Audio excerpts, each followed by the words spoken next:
Welcome, everyone.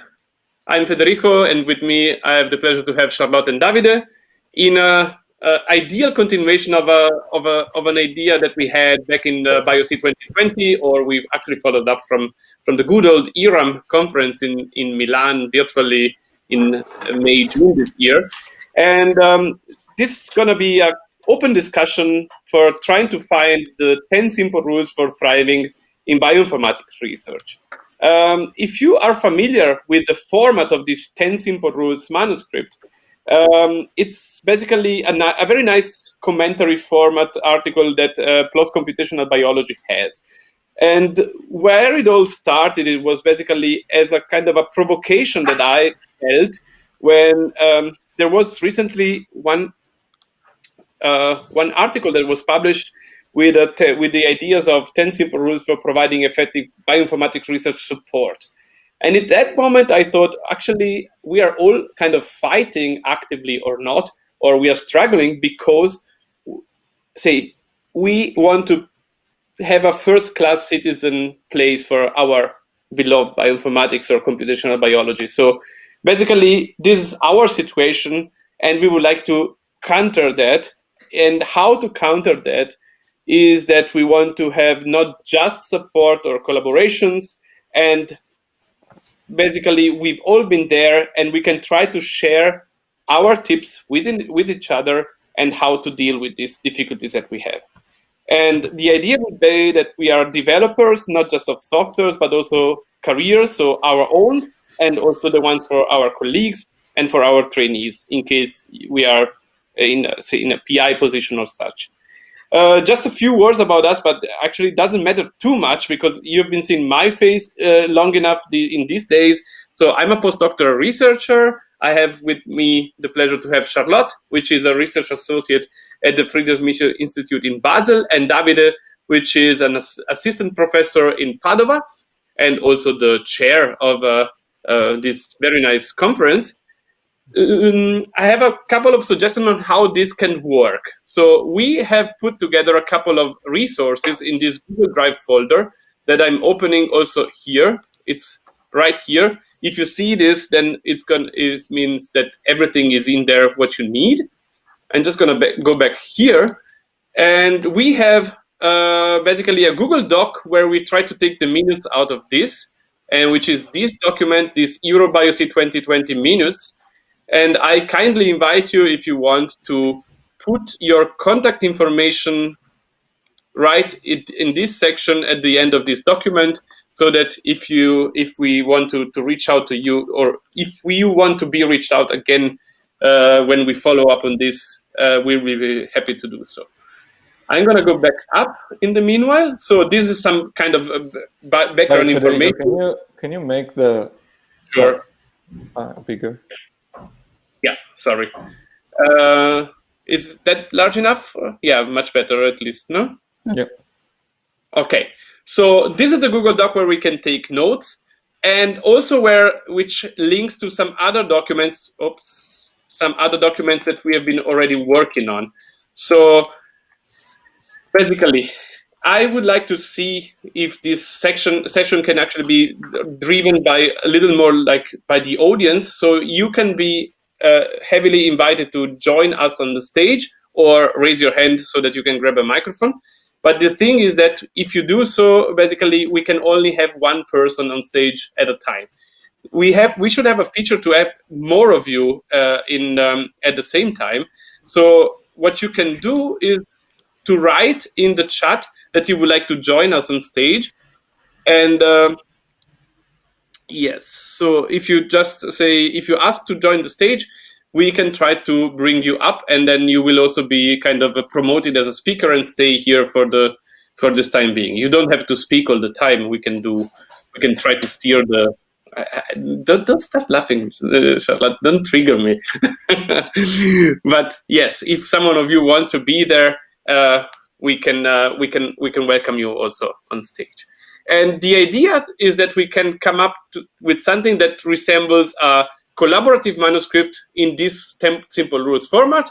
And if you see then the link in the GitHub that is linked here, There is already some kind of backbone structure in the profile from Davide, which is called Thriving in Bioinformatics. And today our aim would be that we try to sketch these 10 directions in the set of Google Slides that is also linked in this folder, in this Google Drive folder. So this would be the place where we can start the discussion. So again, if you go to the Google Drive folder that is linked and then click on this document, then it will open up and we can try to do the following. We've had a lot of inputs from the last iterations. If you look at this Google Sheet that we had, it's basically some of the points that were already opened in the previous meeting, and some of them have been also addressed live, but some of them we didn't have too much time or enough time to actually talk about many of these. What I've been trying to do in the meanwhile is that try somehow to distill and condense this, say 40 plus, 50 plus, 60 plus inputs into some kind of categories. And these categories have been now collated into the rules that you can see in the Google Slides over here.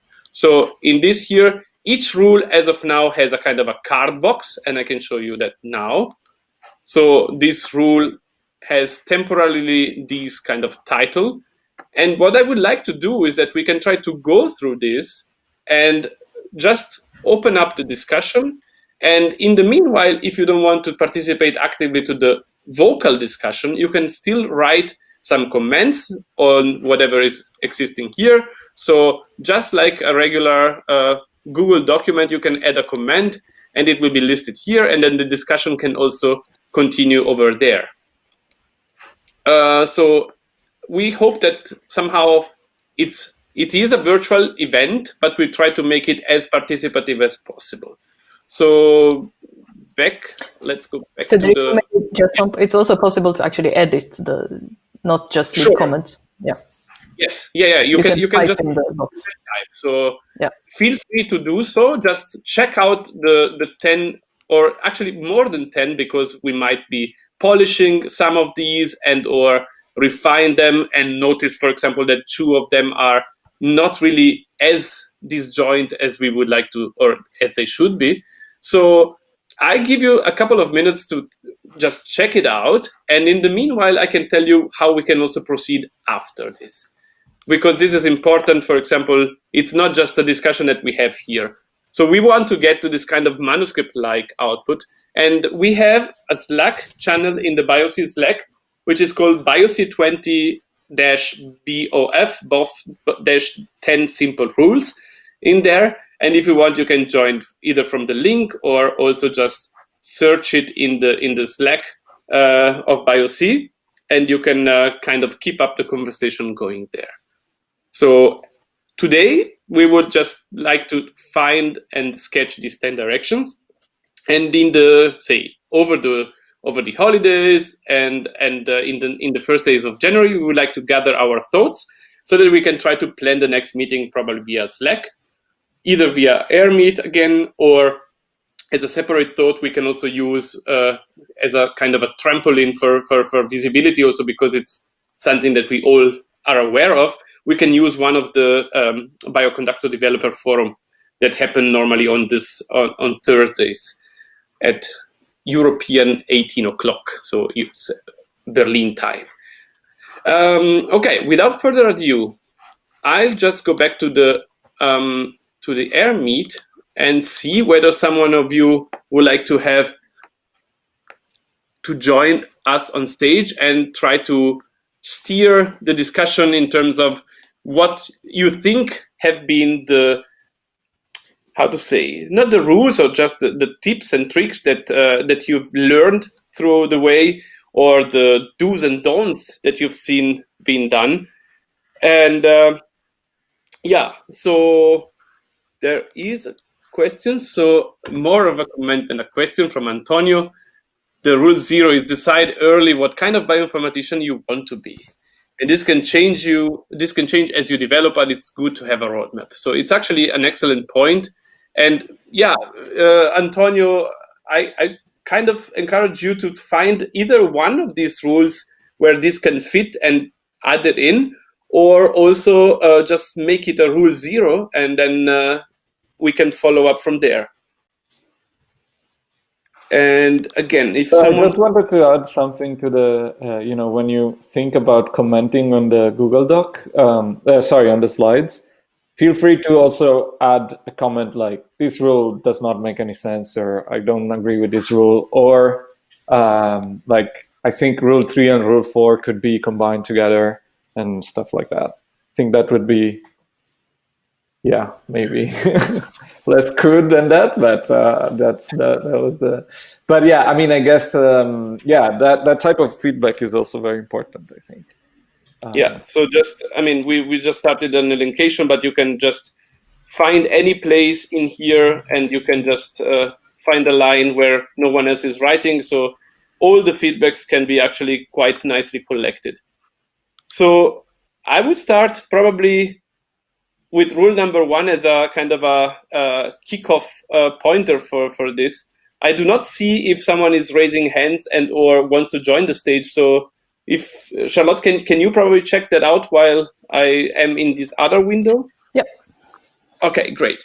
What I found particularly useful and or actually as a fundamental motivational stuff is that somehow I feel that luckily I found my tribe. So the place where I kind of belong, where I can develop myself and say grow in my set of skills, and also because there are, say, enough people around which are commonly minded. So I was in a situation where I was disencouraged to network with other people at the beginning, and then it was kind of a natural reaction to just do the opposite because I felt a little oppressed by that situation.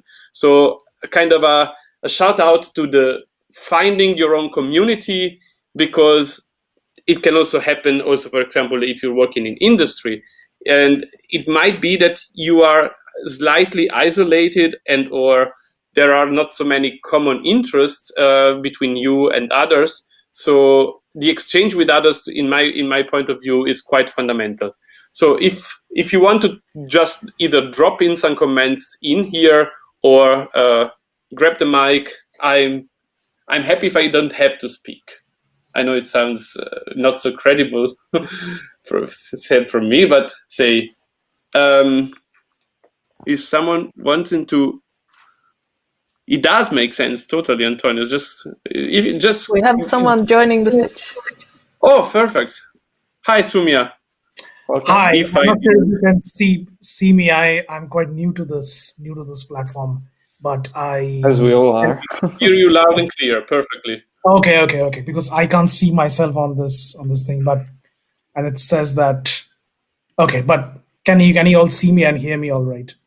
Yes. We hear you at least. I cannot see you, but that's okay. I do hear you, yeah. Perfect. I mean, just my 10 cents, I guess. I really like this approach and finding your tribe. I mean, if I can weigh in just 5 seconds of intro in sort of, I have been a postdoc for far too long than I care to admit in front of 50 other people, but I've sort of worked in sort of cell biology, clinical informatics, bioinformatics, and this and that. And this point that he made is really quite important, that finding this tribe, finding this unique niche is very, very important. And there are no clear rules as to what works and what doesn't. I've heard different bits of advice from even senior researchers, which tends on, pick something that works for you, pick something that you're passionate about, but that the rest of the world also cares about. And lots of stuff has already been written and spoken about that. I'll just add to that. And just one other point, I like that point in that Google document about avoiding toxic environments. It's a very, very good point.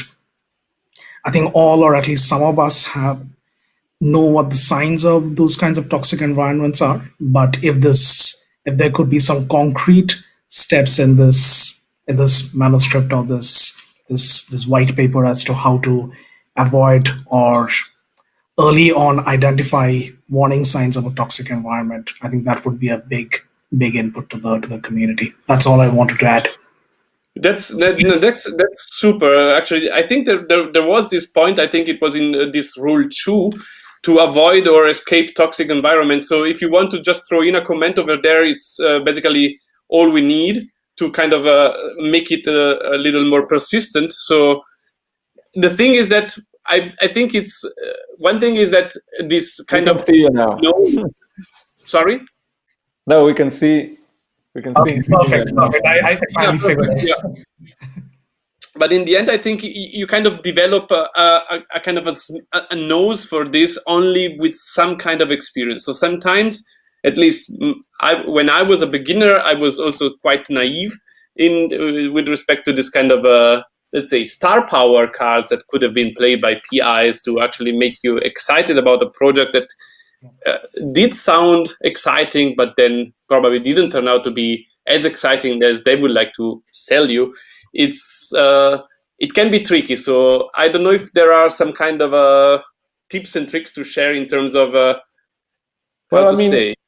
I mean, I think what you said makes a lot of sense, right? When you're younger or earlier in your career, it's very difficult because you're lacking experience, so you don't know that maybe you are in a toxic collaboration or environment, and also because you may not have much of a choice, right? If you're a junior researcher and your PI tells you that you have to collaborate with that other PI, it may be difficult to escape that situation.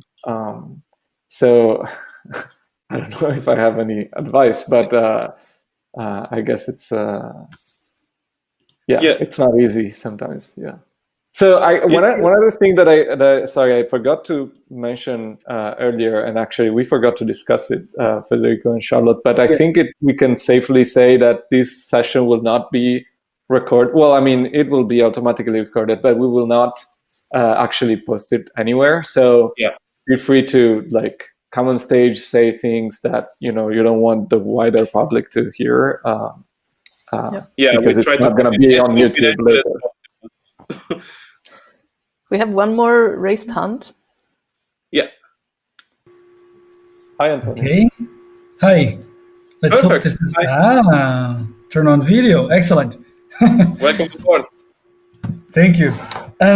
I just wanted to add a little bit to the discussion because it just occurred to me that we have the 10 simple rules for thriving in bioinformatics, but we haven't even defined, or at least I didn't see it when I was looking through the documents. What is thriving? What?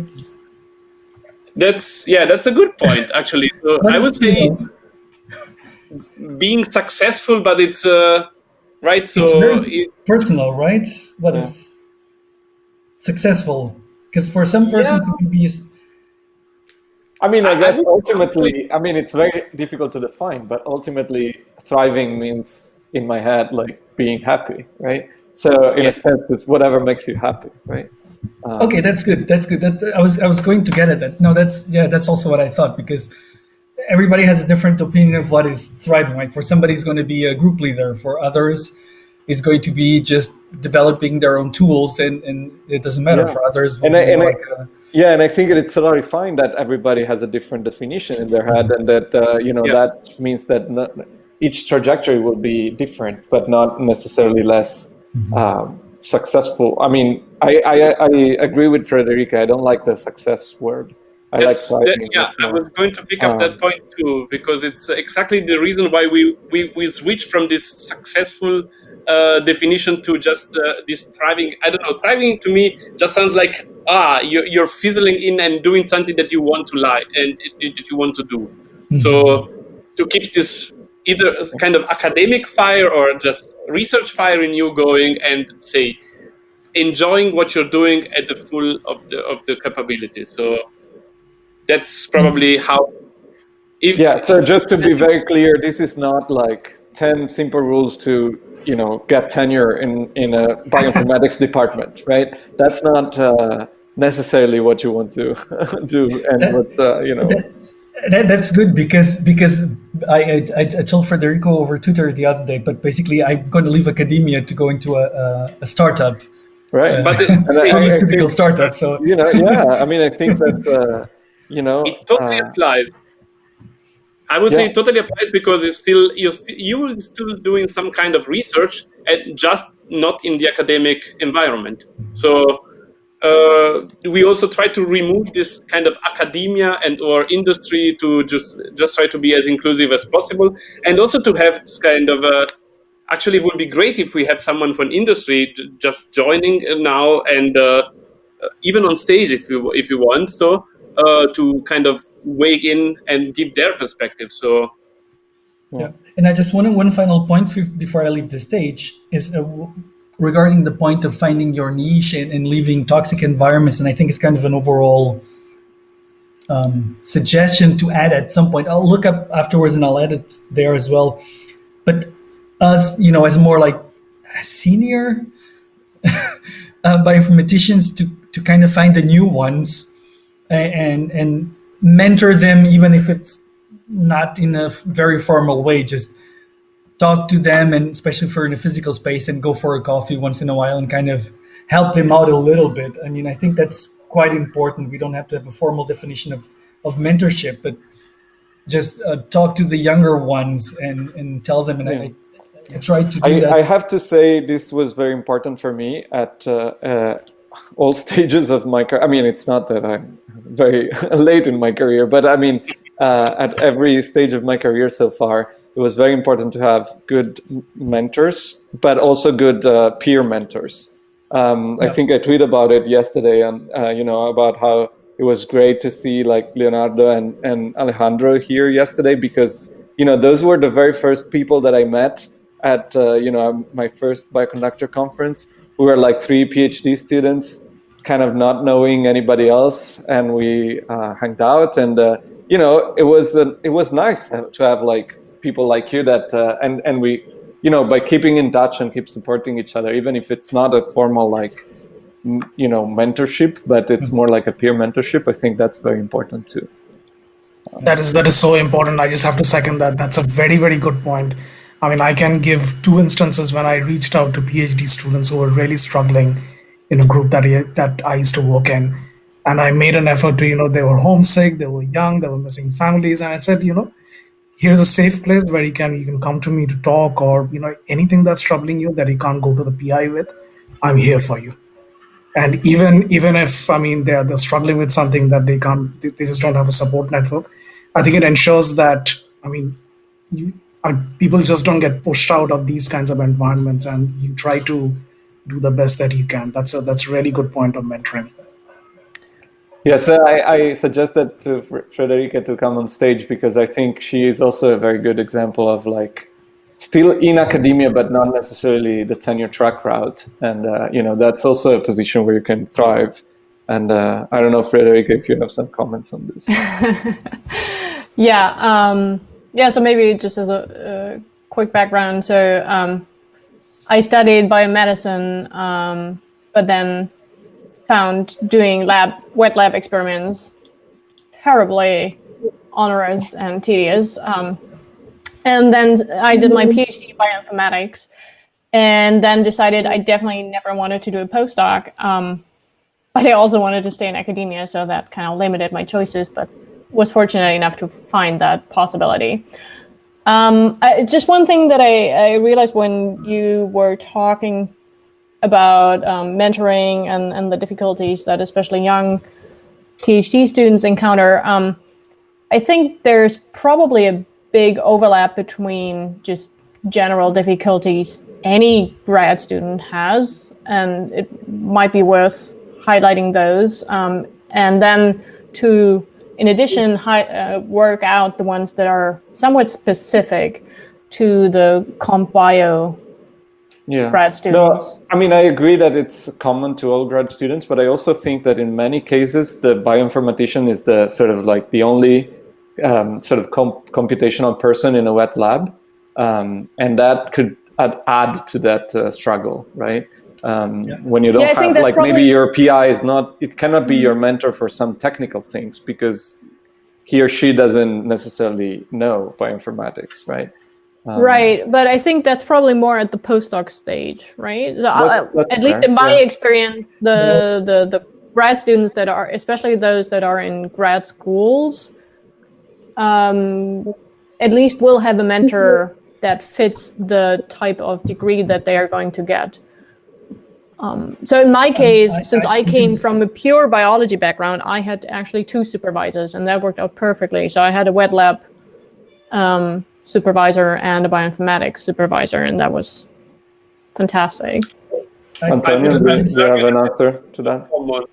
Sorry, actually, Antonio wanted to answer too. I was going to say I'll disagree slightly with Frederici, because in my experience, I've known a few bioinformaticians or computational biologists that were in groups where they were as PhD students, that were basically the only person with comp bio experience.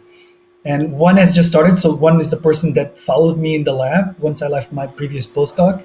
And I didn't overlap with her, but I made a point of talking to her over Skype and telling her, look, it's very easy to fall into the trap of just doing everybody else's analysis. And you should be very careful and say no and keep at least half the time for your own project, because otherwise you won't have anything else to publish. And that came because I know somebody that was at the end, in my early times, that was at the end of his PhD, and he didn't have, he was complaining a little bit because he didn't have a lot to publish because he was in his own name, because he worked on everybody else's projects. And now we're at the stage where there's a lot more PIs with comp bio experience. But I don't know, 5 years ago, and I think it's still the case, most of the PIs, they want to have PhD students to do comp bio, but they don't really have the knowledge to do it. But it may be I'm not saying that you're wrong. I'm just saying that it's more like a more mixed picture. Yes, sir. No, I think that's a great point. That should definitely be part of this. That find mentors that do have the background knowledge to support you in whatever type of knowledge you might be lacking. So I teach, or I'm involved in a master's program for computational biologists, and the first 2 years we mostly saw people like me, so biologists wanting to transition to the more data science side. But now I completely had to rework, or 2 years ago, I had to start completely reworking my material, because the whole class, they all knew how to program, they all knew how to interact with Python and R and so on, but they had no idea what a DNA polymerase is, or what the difference between DNA sequencing and RNA sequencing is, and why it matters. So I think there's also a shift, and in order to stay relevant here, I think we need to have that shift in mind, and maybe also extrapolate from the difficulties we encounter to what the new generation may be encountering right now, or will be encountering in the next 5 years. Yeah. So there was a before we kind of move to down and the question disappeared. There was a question by Nicholas Owen on which I think is very interesting. With many remote working, what forum can we use to mentor people and find mentors, especially in isolated, say in an academic department with little bioinformatics? And I think this question was for Antonio, but I will try to answer it a little bit. Because I think in my experience, for example, Slack has been great. So this is a little bit off topic because it's for specific for like tenure track people, but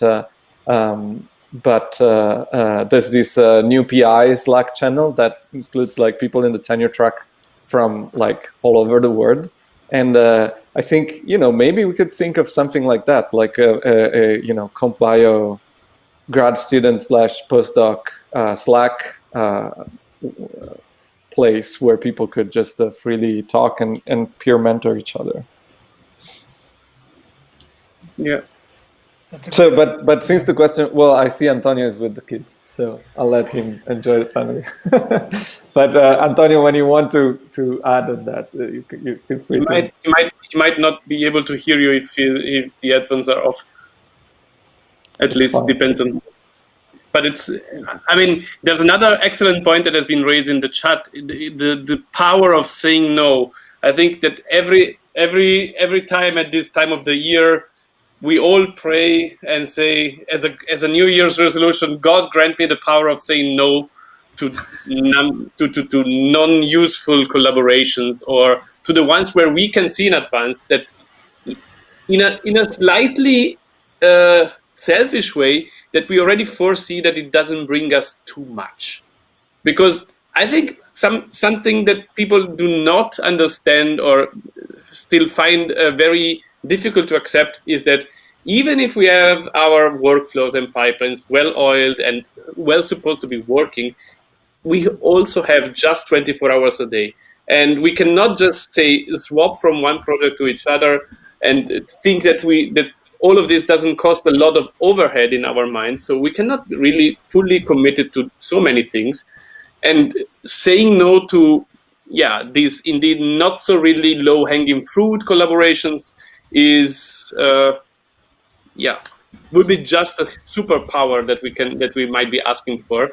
But it's something that it's also a skill that if it's not belonging to us to make that call, we kind of have to probably hope or stick together to a PI or to a mentor that can actually raise that shield and protect us in these cases, let's say. And this, identify the hopeless cases. Yes, exactly. So I think Kevin had a comment. It was actually a bit of a mix of multiple things, because there were some people mentioning either being in the bioinformation in a wet lab group or going to a bioinformatic group. I've had a bit of experience on both sides, and it's not necessarily that one is better than the other. Occasionally, you can really thrive as a bioinformation in an experimental lab, and if it's really the right fit, if you have people who usually it would be people who are essentially interested and sort of value your work. I mean, that's the whole point of thriving, right? I think you're thriving when you're really in a good relationship with the people around you, whether they actually are like you and they understand what you're doing. They could do the same, but they appreciate that you're doing it, or they are not able to do the work. They don't necessarily understand, but they see the value in your results. So there's really a bit on both sides in that case, and I think it's really up to the person, right? You might have to try a few different places. There's also the other point that someone said: try to know or to decide from the start what you would like to be, and it can evolve over time, because it's really, there are some actually bioinformatic jobs that I didn't even know existed until I spent a few years in the field. I mean, I don't know. There's the genome annotations thing for me was something that was there, or that was maybe even automated. And for me, bioinformatics was writing software, not necessarily managing databases. So I think that there's really a fit for everyone, and it takes a lot of patience to find the right fit for each of us. And I guess some of us need to look a bit longer, and it goes back to all about talking to people around us. There may be people we admire, we would like to do the same job as them, and talking to them simply, they might give us their experience doing it, how they got there. I don't think I think one key thing about those 10 simple rules is that it shouldn't reflect that there's one golden path for people to thrive, right? It's really all about the diversity that's out there and talking to each other. So sometimes the collaboration work because people come from different angles on it. One's interested in this aspect, the other in that aspect, and I think that can just emphasize the different aspects of bioinformatics, saying, oh, he's good at annotations, he's good at this, and then how to turn that into, I don't know, tenure track jobs or professorship or other jobs. I know some people who are really happy to be postdocs, don't want to be PI. I think that's a really common theme. So not everyone wants to lead a group. Some people like to be technicians and, write workflow, automate things without necessarily writing new methods, but pipelining existing methods. I'm going a bit on a rant, but stop me when you're tired of it. But there's just a lot of different points that were mentioned. They're all coming together there. I think I'll just finish with, there was the power of saying no. And it also made me think about the power of saying, not necessarily saying yes, but the power of bringing new ideas. So sometimes you're in a group and you have an idea that's like borderline outside the scope of what the group does. And so I think I've enjoyed most my time in groups where I had a bit of extra time, or time that was given to me to say, yeah, why don't you waste a bit of time trying this thing and see where it goes. So it's kind of this balance of being guided by whoever's your boss. We're all at different levels, but having a bit of guidance, but also having a bit of freedom to explore your own initiative. I think that's where you're thriving, because you're really playing around until you find the thing that you like to settle in. That's a really, really good point, Kevin. And just to second that, I mean, I've seen that labs which don't usually have that 10% or 20% time. I mean, at least personally, I find I do not thrive in those kinds of environments where I feel like I'm on a real tight leash. Like I have to do this, this, and this. And by the way, you cannot spend your Friday evening working on that, which could potentially lead to something very, very important. So I really have to second Kevin on that. It's very important to have even a few hours a week set aside for just sort of thinking on topics that maybe sort of feel like out of scope right now. But who knows, 1 year later, I mean, since we are all doing science, we're not in industry. I mean, who knows where it might lead to. I'm seeing also in the side chat some excellent points. And Laurent, maybe since you are already on stage, you might want to say it your own.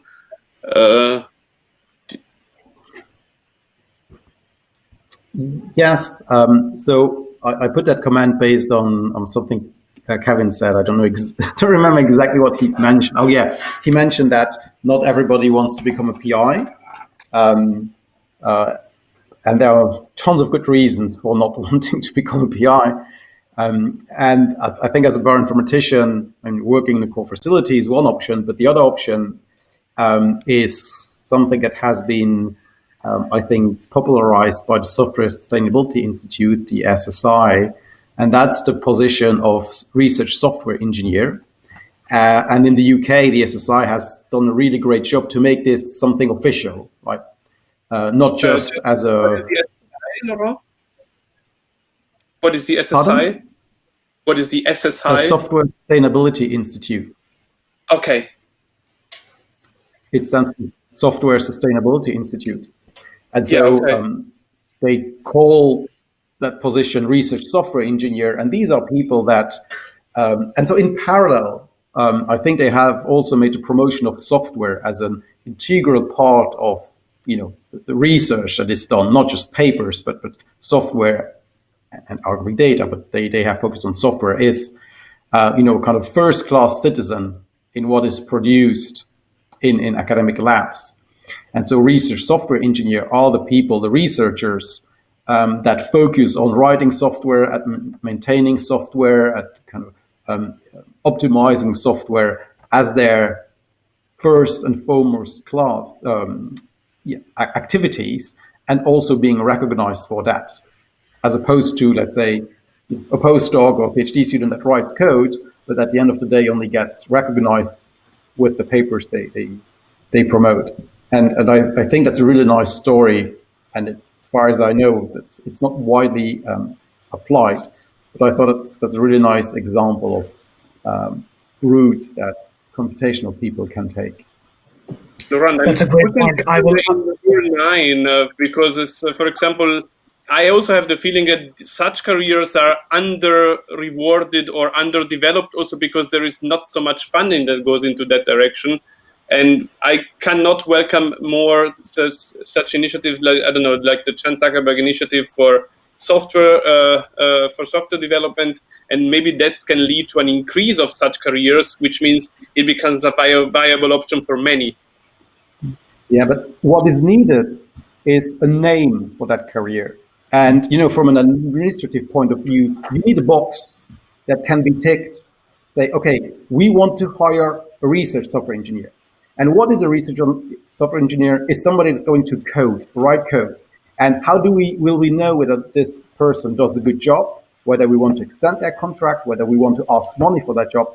All this needs to be written down for HR, right? They need to know what they're looking for. And I think all too often, we don't have a name, we don't have a formal specification of that for that kind of job. And so people just hire, a PhD student, a postdoc, because they don't know how to name them. Or maybe as researchers we know, but we don't know how to communicate this to human resources. And that's the very first thing you need, an understanding of what an RSE is and what they are going to do and how you're going to assess their work, which is not writing papers, but which is writing code. And that is a long-term effort that needs to be done, I think, before these careers can be created and maintained over a long time. We need to have backup from administration. That is a really good point. I would just like to add that I've noticed that UKRI now offers RSE fellowships, which could potentially, really, really facilitate this particular route that you suggested. And I think we still there's a long way to go, but there's definitely a step in the right direction. And it's something that, I have personally struggled with. I'm neither sort of biologist, neither am I sort of really like software, but these kinds of RSE roles that are coming up could potentially lead to even sort of other kinds of positions, just like you said. It just needs a name. These fellowships that you just mentioned, they have been initiated by the SSI. It's through the SSI that these fellowships have been established. Very nice. Yeah, I'll just take the opportunity so that I can clear one question from the Q&A. So I was just mentioning that there's a point where bioinformatics duties, they accumulate maintenance on top of the new development, right? So that's it's too tied with the research software engineer, because I think many research software engineers start, I wouldn't say many, but some RSEs start as postdocs, develop software, and potentially then as postdocs they need to publish more papers, so they write new software, and the time that they spend maintaining the old software doesn't really fall under their job description anymore. So I think having something like a research software engineer whose explicit duty is to write and maintain software is a really good is a step in the right direction. Because otherwise, time doesn't expand to fit the maintenance on top of the development, and so that frustrates the developer who wants to do the job, and the other person, the PI and the collaborators who want them to actually work on new papers instead. So having an explicit job description for that is a really good thing. I think I would like to circle back. So I raised the question earlier after Antonio said one should decide what type of biologist bioinformatician one wants to be. And I think the past 5 minutes or so that you spent on discussing was more on the programmer side. And I think that's probably part of the problems that we all face, is that one can either focus on that direction, really focus on the code, writing packages, programming, writing awesome libraries, or one might be more drawn towards the analysis side of things. It doesn't matter if my code runs for 4 or 5 days, as long as I get the questions to the scientific as long as I get the answers to the scientific questions that I'm interested in. So I think we should probably make a point of that and kind of work that out, because I think the environments and the parameters that will allow you to thrive will be different, right? Because so I consider myself, so I love science. That's the main reason I stay in academia. That's why I studied biomedicine. I just turned out I hate being in the lab, and being able to do science and to tackle scientific questions with a computer. I can't describe how lucky I felt that was possible. And of course, I need to program, and I know I need to write code for this, but still, that's not what's keeping me up at night. It's really the science aspect, and I really want to stay in an environment where that's possible, and if at the end of the day I don't need to write 100 lines of codes every day, as long as I still get to do the science, I'll be happy. But I can see how others may actually want that act of programming and the maintenance of code, and that will make them happy. Yeah, so I totally agree. And I think this actually, the environment itself sometimes sort of makes you decide on one path and the other, because it's sometimes, depending on where you are, it's much easier to,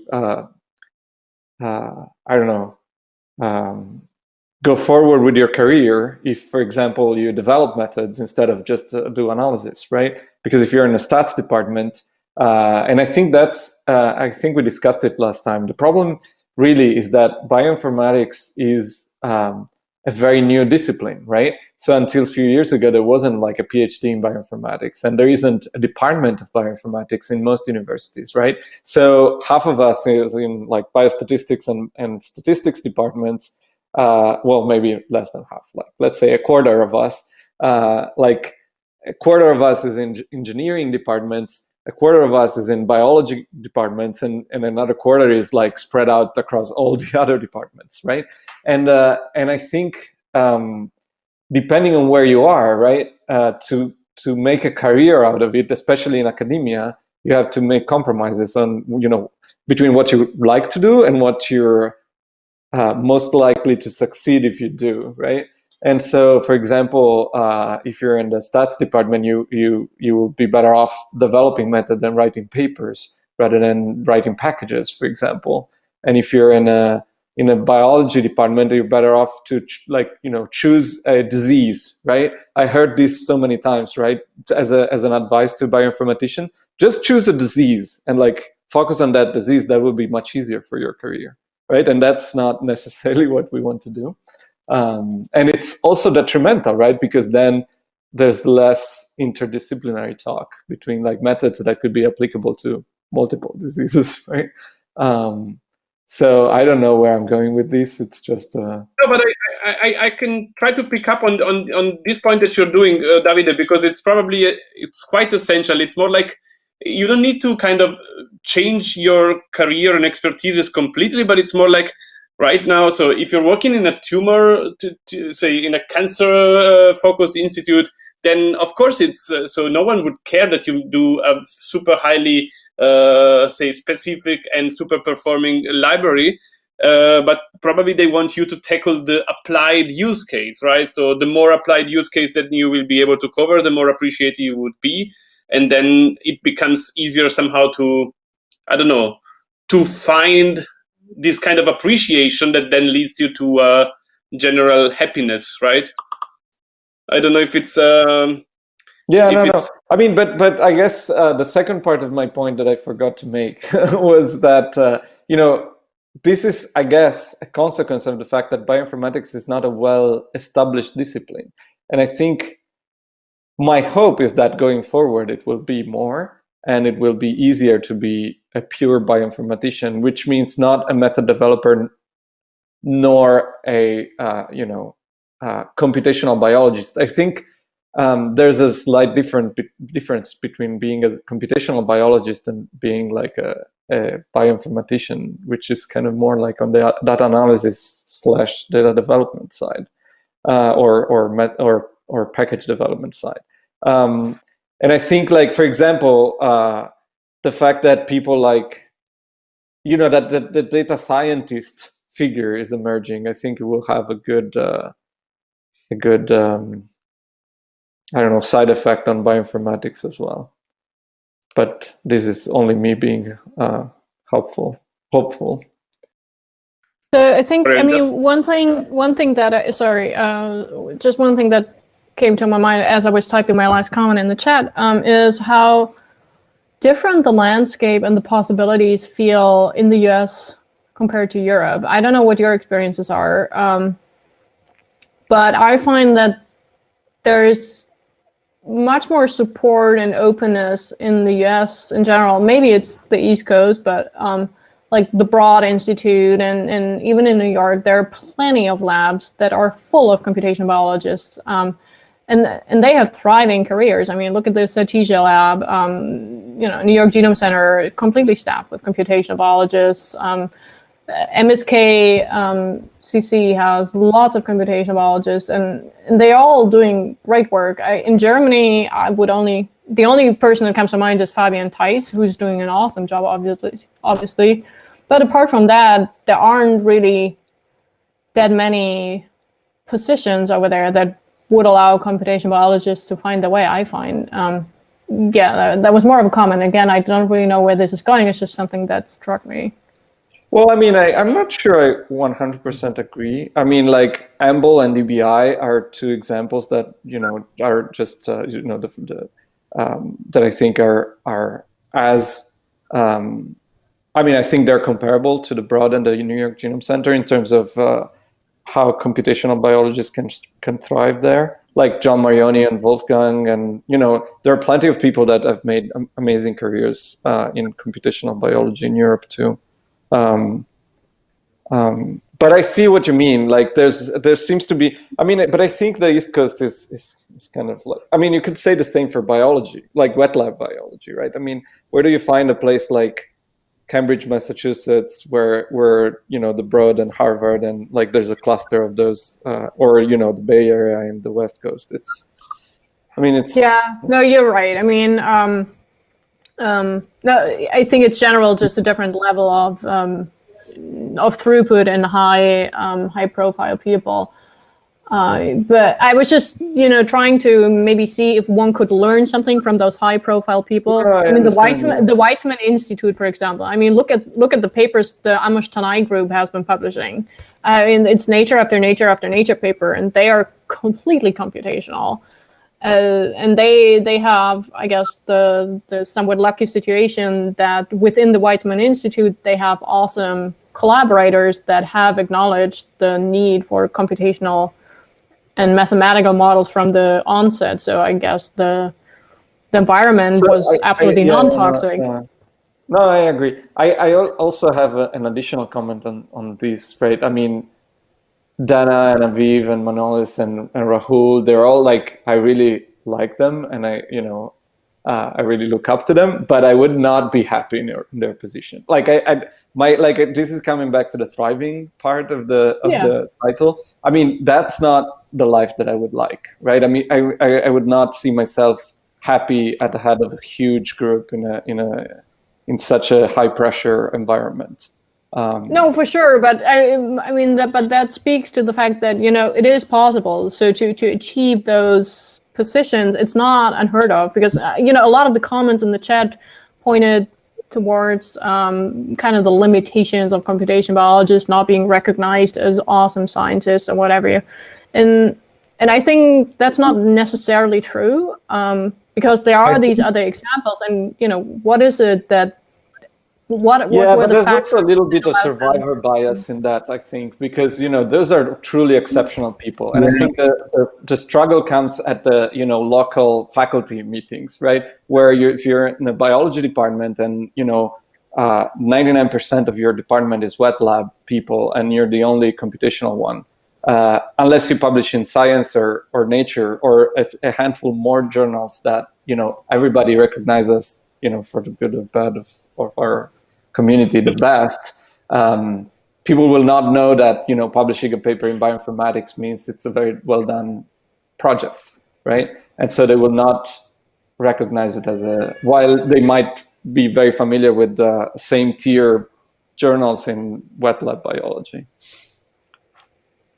Yeah. Sorry, I think. Yeah. I think. Yeah, go ahead, We are Laurent, mixing up different things. I think we are mixing different things here. All the examples that you have provided, these are top scientists.